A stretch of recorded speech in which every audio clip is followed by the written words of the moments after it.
আফ্রিকার শিক্ষা প্রসারে বিশেষ অবদানের জন্য প্রথম বাংলাদেশি হিসেবে আফ্রিকান ডে অ্যাওয়ার্ড পেয়ে উচ্ছ্বসিত মিসবাহ চৌধুরী জানান, এই অর্জন ভবিষ্যতে তার কাজে অনুপ্রেরণা দিবে। এদিকে একমাত্র বাংলাদেশি হিসেবে মিসবাহ চৌধুরীর এই অর্জনে গর্বিত ব্রিটেনের অভিবাসী বাংলাদেশিরাও। যুক্তরাজ্য থেকে খালেদ মাসুদ জনির পাঠানো তথ্য চিত্রে ডেস্ক রিপোর্ট। বিশ্বের বুকে আরও এক বাংলাদেশির সাফল্যের গল্প রচিত হল। আফ্রিকায় শিক্ষা প্রসারে বিশেষ অবদানের জন্য আফ্রিকান ডে অ্যাওয়ার্ড পেয়েছেন বাংলাদেশি বংশোদ্ভূত ব্রিটিশ নাগরিক মিসবাহ চৌধুরী।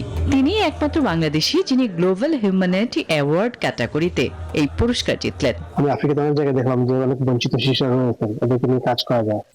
তারই অংশ হিসেবে আমি নাইজেরিয়াতে শুরু করেছি, সোমালিল্যান্ডে শুরু করেছি, মালাউইতে শুরু করেছি, সিয়েরা লিওনে শুরু করেছি। এসব দেশে আমি শিক্ষা পৌঁছে দিতে চাই।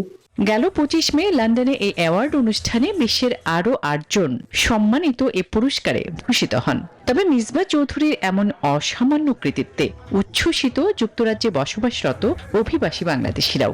আমি একজন বাংলাদেশি হিসাবে অত্যন্ত গর্ববোধ করতেছি যে আমার দেশের একজন তরুণ যুবক, যে প্রথম এশিয়ান হিসাবে আমি মনে করি যে আফ্রিকার দেশে এই প্রথম বাঙালি যে আফ্রিকার একটা দেশে কাজ করার জন্য ওনাকে আজকে পুরস্কৃত করা হয়েছে। উনি শিক্ষার জন্য কাজ করেছেন এবং বাংলাদেশে উনি করতেছেন। আমি মনে করি আমরা এই অ্যাওয়ার্ডটি আমাদের ভবিষ্যৎ প্রজন্মকে অনুপ্রাণিত করবে এবং উনাকে আরো কাজ করার জন্য উৎসাহিত করবে।